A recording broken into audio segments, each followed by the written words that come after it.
नहमदुहु व नसल्ली अला रसूलिन करीम अम्मा बाद वाउज़ु बिल्लाहि मिनश शैतानिर रजीम बिस्मिल्लाहिर रहमानिर रहीम रब्बि इश्रह ली सदरी व यस्सिर ली अमरी वहलुल उक़दतम मिन लिसानी यफ़क़हू क़ौली रब्बि ज़िदनी इल्मा व अमला रब्बि यस्सिर व ला तुअस्सिर व तम्मम बिल खैर। नमाज इशराक पढ़ने की फजीलत और उसका तरीक़ा और इस नमाज का वक्त कब शुरू होता है। नमाज इशराक पढ़ने की फजीलत क्या है। हदीस का मफ़हूम है, जो शख्स फजर की नमाज अदा करने के बाद उसी जगह बैठा रहे और सूरज निकलने के बाद 2 रकात पढ़े तो अल्लाह सुब्हानहू व तआला उस शख्स को एक मकबूल हज और एक मकबूल उम्रे जितना सवाब अता फरमाते हैं।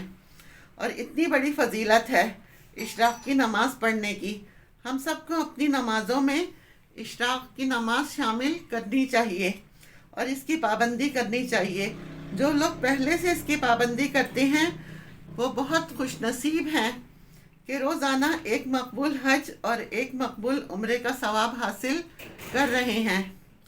इस नमाज का वक्त कब शुरू होता है। सूरज तुलू होने के बाद 20 मिनट बाद इसका वक्त शुरू हो जाता है। उस वक्त आप नमाज इशराक अदा कर सकते हैं, यानी नमाज फजर अदा करने के बाद आप उसी जगह पर बैठे रहें, ज़िक्र और अस्कार करें, कुरान पाक की तिलावत करें, तस्बीहात करें। उसके बाद जब सूरज तुलू हो जाए तो सूरज तुलू होने के ठीक 20 मिनट के बाद आप नमाज इशराक अदा कर सकते हैं। उस वक्त से इस नमाज का टाइम शुरू हो जाता है। अब इसके पढ़ने का तरीक़ा क्या है। इसकी कम से कम 2 रकात पढ़नी लाजमी है और इसकी 4 रकात भी पढ़ी जा सकती हैं।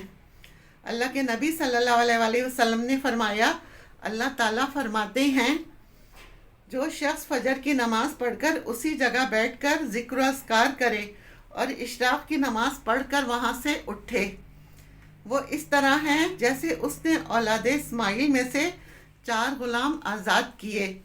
अल्लाहु अकबर।